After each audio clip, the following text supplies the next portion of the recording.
मालेगावच्या हाताने गावातील शेतकरी, ग्रामस्थ, विद्यार्थी, पशु त्रस्त. परिसरातील खडी क्रेशरचा प्लांट मधून रात्री अपरात्री होतात ब्लास्ट. हाताने गावातील घरांनाही ब्लास्टिंगमुळे पडले तडे. शेतकऱ्यांची पिकं सुद्धा या प्लांटमुळे आले धोक्यात. मालेगाव तालुक्यातील हाताने येथे जवळपास 7 खडी क्रेशरचे प्लांट असून त्यामुळे तेथील नागरिकांचा जीव धोक्यात आलाय.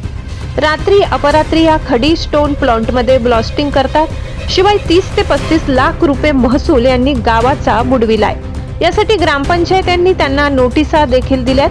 त्यामुळे गावाच्या विकासासाठी महसूल पण नाही, शिवाय गावात प्रादुर्भाव पण वाढल्याने हे सर्व खडी क्रेशर प्लांट बंद करण्याचा गावाने ठराव पण केलाय.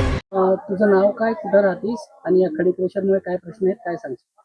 माझे नाव डिंपल रामलाल राड आहे. मी हाताणे या गावात राहते. आमच्या घरामागे खडी क्रेशर आहे, त्याचा आम्हाला खूप त्रास होतो.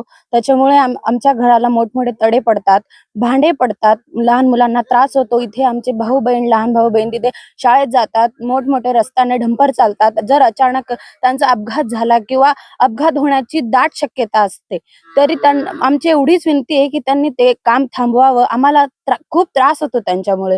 आम्ही तिथे सांगायला गेलो की ते आमच्यावर खूप असं सांगता, आम्ही केस करू, हे करू. मग आम्ही काय करायचं आता तुमच्यावर सोडलंय आम्ही. आता तुम्ही जो निर्णय घेशाल तो आम्हाला मान्य आहे.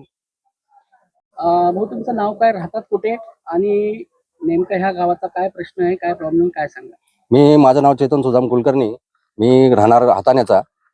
ह्या ज्या खडी क्रेशरमुळे, हे खडी क्रेशर 2018 पासून सुरू आहे. त्या कालांतराने खूप काही या गोष्टी कमी होत्या, पण आता लार्ज त्यांनी जो स्फोट करताय तो स्फोट खूप मोठ्या प्रमाणात होतो. त्याच्यानंतर जो महसूल आमचा थकीत आहे ग्रामपंचायतीचा, तो वेळोवेळी 3-4 वेळेस त्यांना नोटिसा देऊन तो त्यांनी अजूनपर्यंत दिलेला नाही. आमचं एकच म्हणणं होतं की आम्हाला तो महसूल मिळावा, पण महसूल घेऊन म्हणजे गावाच्या सर्वांगीण विकासासाठी काहीतरी करता येईल आम्हाला. या गोष्टीने आम्ही तो महसूल त्यांच्याकडून काढण्याचा प्रयत्न केला, परंतु त्यांचा अरेरावीपणा, त्याच्यानंतर खूप काही गोष्टी आमच्या निदर्शनास आल्या. त्यानुसार आम्ही माननीय तहसीलदार साहेब यांना 2 वेळेस मी स्वतः निवेदन दिले. एकदा ग्रामपंचायतीने दिलं.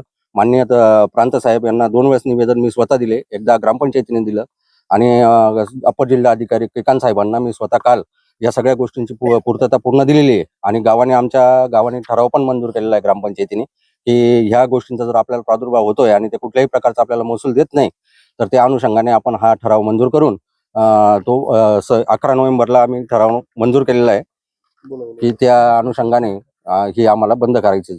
मात्र कंपनीवाले त्याची दखल घेत नसल्याचा आरोप गावकऱ्यांनी केलाय.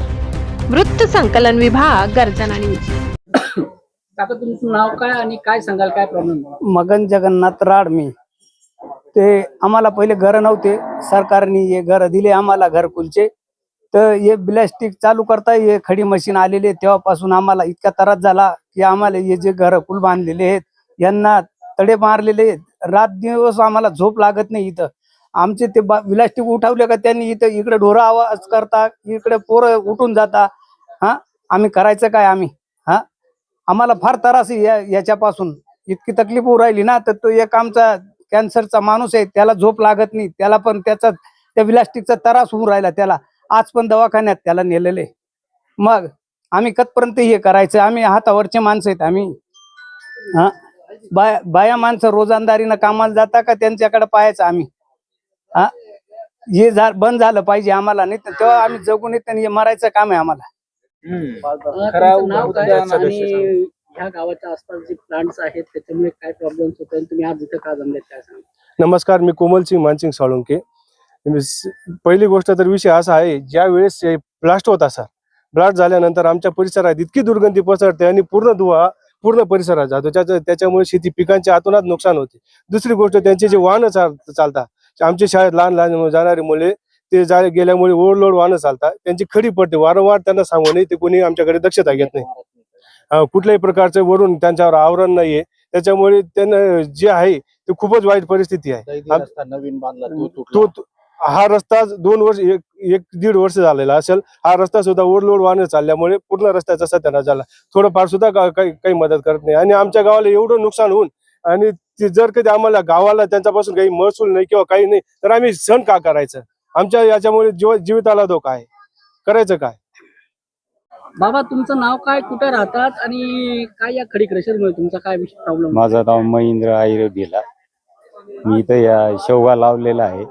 हे धूळमुळे माझा लाखो रुपये खर्च झाला आहे, पण शेवगा काही आला नाही. मी याला सांगून सांगून थकलो, त्याच्यामुळे या काही विलास करत नाही. नेट मारतो जसं चालू केलं तसा नेट मारायला आजपर्यंत नेट मारलाच नाही त्यांनी. त्याच्यामुळे ज्यांना काही तुम्ही विलास करावा असं. काय दुसरा त्रास वगैरे? म्हणजे मला यांचा डोळ्याचा त्रास आहे, पोपाटा तो डोळ्यात गेला म्हणजे काहीच दिसत नाही, त्याच्यामुळे मी येत पण नाही त्याच्यामुळे आता.